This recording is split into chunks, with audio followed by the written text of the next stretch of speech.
वस्फ़ रुख उनका किया करते हैं, शरह व शम्सु दुहा करते हैं, उनकी हम मदहो सना करते हैं, जिनको महबूब कहा करते हैं। अल्लाह के हबीब सल्लल्लाहु अलैहि वसल्लम ने एक मकाम पर इरशाद फरमाया, हुब्बु अली इब्ने अबी तालिब ताकुलु ज़ुनूब कमा ताकुलु नारुल हतब। आका फरमाते हैं, जो दुनिया में जमीन पर अली से मोहब्बत करेगा उसके गुनाह दुनिया से इस तरह मिट जाएंगे कि जिस तरह आग में जलने से लकड़ी का वजूद खत्म हो जाता है। ये मौलाए कायनात अली शेरे खुदा करमल्लाहुल वजहुल करीम की फजीलत मुस्तफा जाने रहमत सल्लल्लाहु अलैहि वसल्लम ने बयान फरमाई।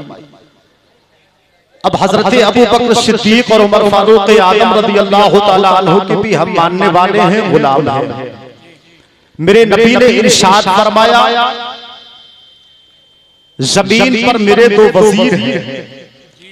सहाबा ने अर्ज किया, या रसूल अल्लाह कौन है? मेरे और आपके मुस्तफा करीम ने इरशाद फरमाया, जमीन पर जो दो मेरे वजीर हैं, एक का नाम अबू बकर है और दूसरे का नाम उमर है। सुभान अल्लाह। अगर आपकी समझ में आ रही है और आप बिल्कुल होशो हवास में बैठे हैं तो जरा बुलंद आवाज में मोहब्बत के साथ बोले, हाथ उठाकर सुभान अल्लाह। सुभान अल्लाह। मेरे नबी ने इरशाद फरमाया, एक का नाम अबू बकर है और दूसरे का नाम उमर है। अबू बकर के ताल्लुक से हुजूर ने कहा कि अबू बकर भी मेरा वजीर है। उमर फारूक आजम के ताल्लुक से आका ने फरमाया, ये भी मेरे वजीर हैं। और दोनों खुलफा को मुस्तफा जाने रहमत सल्लल्लाहु अलैहि वसल्लम अपने अगल और बगल में आराम करा रहे हैं। दाहिनी जानिब मुस्तफा जाने रहमत के अबू बकर आराम कर रहे हैं और बाएं जानिब हजरत उमर फारूक आजम आराम कर रहे हैं। अल्लाहु अकबर लगाओ तो देखो, लगन तो देखो, मोहब्बत देखो। अब पता ये चलता है, मुस्तफा जाने रहमत सल्लल्लाहु अलैहि वसल्लम ने जहां मौलाए कायनात की फजीलत को बयान फरमाया है, वहीं हजरत अबू बकर सिद्दीक की फजीलत को भी बयान फरमाया, उमर फारूक आजम के भी मर्तबे को बयान फरमाया। हमारा किरदार क्या होना चाहिए, हमारा अकीदा क्या होना चाहिए, हमारा ईमान कैसा होना चाहिए, हमारी फिक्र कैसी होनी चाहिए। जब मुस्तफा जाने रहमत सल्लल्लाहु अलैहि वसल्लम की बारगाह से अबू बकर को नवाजा गया है तो मुस्तफा जाने रहमत ने अबू बकर की तारीफ बयान फरमाई है। जब उमर फारूक आजम को नवाजा गया तो हुजूर हजरत उमर फारूक आजम की शान बयान कर रहे हैं। और जब हजरत उस्मान गनी को नवाजने का वक्त आया है तो मुस्तफा जाने रहमत हजरत उस्मान गनी को नवाज रहे हैं। और जब मौला अली की बारी आई है तो मेरे आका मौला अली को नवाज रहे हैं। पता ये चला कि हुजूर की घर की चाहे औलाद हो, चाहे अहले बैत हो, हम सुन्नियों का ताल्लुक अहले बैत से भी है और सहाबा से भी है। जब हमसे सवाल किया गया, ये बताओ कि सुन्नी मानते किसको है, तो हमने कहा था कि सुन्नी मुस्तफा के घर वालों को भी मानते हैं और नबी के दरबारों को भी मानते हैं। नारे तकबीर, नारे रिसालत, फैज़ाने गौसे आज़म, ताजदारे बगदाद कॉन्फ्रेंस, मसलके आला हजरत, फैज़ाने सरकार मुफ्ती आज़म हिंद, फैज़ाने सरकार ताजुश्शरिया, अहले बैत कमेटी, उलमाने अहले बैत कमेटी, इश्क मोहब्बत, इश्क मोहब्बत।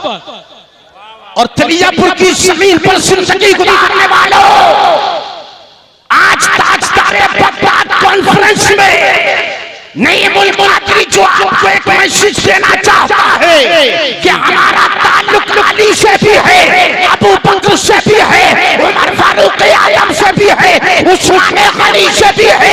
ये आज इस जमीन से पैगाम नशर हो रहा है, लेकिन बरेली की जमीन से हम सुन्नियों के इमाम अहमद रज़ा खान फातिले बरेलवी ने आज से तकरीबन 150 साल पहले कहा था, अहले सुन्नत ना है बेड़ा, साबे नजूम नजम है और नाव है, इतना रसूलुल्लाह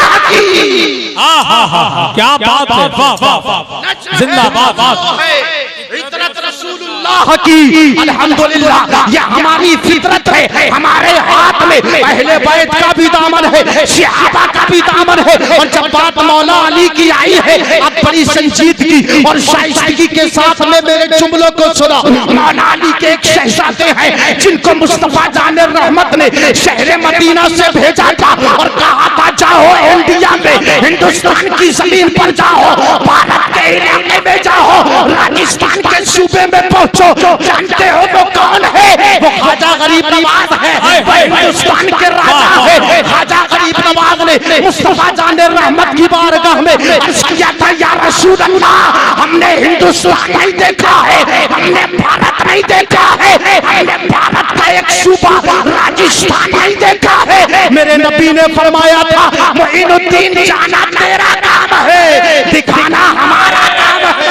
वाह वाह वाह वाह, क्या बात है। कहा था मोइनुद्दीन जाना तेरा काम है और दिखाना, अरे बोलो बोलो बोलो, दिखाना हमारा काम है। हम ख्वाजा की नगरी में रहते हैं। अब बड़ी संजीदगी के साथ मेरे जुमले नोट कीजिएगा। ख्वाजा गरीब नवाज रहमतुल्लाहि तआला अलैह अपने जुमलों में इरशाद फरमाते हैं ख्वाजा गरीब नवाज रहमतुल्लाहि तआला अलैह, मज़हब सुलूक के अंदर 5 चीजें ऐसी हैं जिनका देखना इबादत है।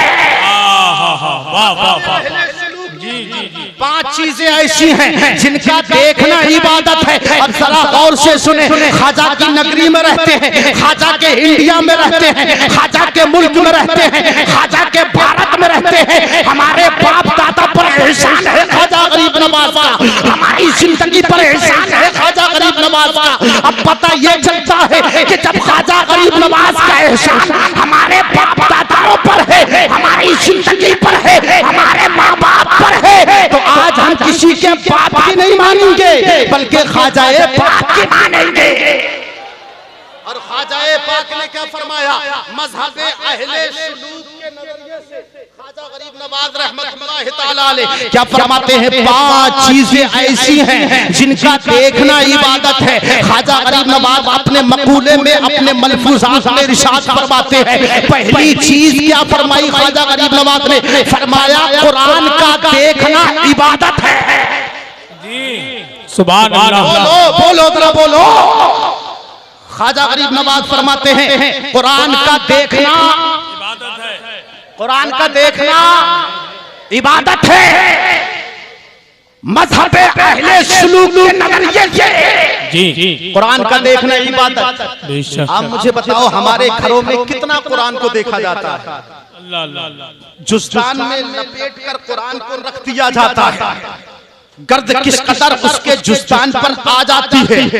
न घर में औरत को ख्याल है, न माँ के शिकम से पैदा होने वाली बेटी को ख्याल है, न 18 साल की कलियल जवानी गुजारने वाले नौजवान को ख्याल है, न बाप को फिक्र होती है कि हमने किस ताक में कुरान को सजा करके रख दिया है।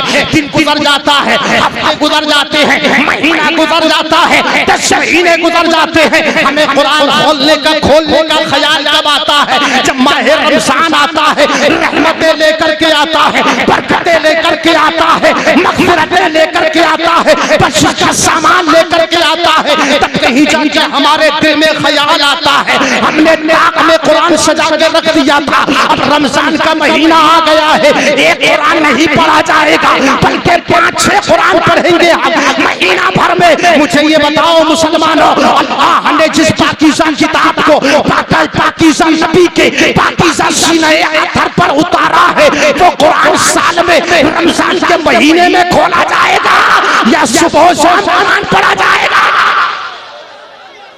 बताओ मुझे कि कुरान सिर्फ 11 महीने के बाद पढ़ा जाएगा या रोजाना सुबह को ब्रेकफास्ट से पहले, अखबार की खबर पढ़ने से पहले, टेलीविजन पर, टीवी पर न्यूज देखने से पहले, मोबाइल का व्हाट्सएप, इंस्टाग्राम, फेसबुक, ये तमाम चीजें चालू करने से पहले, मोबाइल का नेट चालू करने से पहले मुझे ये बताओ कुरान पढ़ा जाएगा?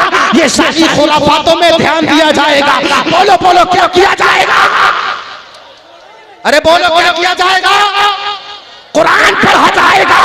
जब कुरान पढ़ा जाएगा ना तो किसी बाबा के पास जाने की जरूरत नहीं है, किसी फकीर के पास जाने की जरूरत नहीं है, किसी ताबीज़ात बेचने वाले के पास जाने की जरूरत नहीं है, किसी मियां के करीब जाने की जरूरत नहीं है।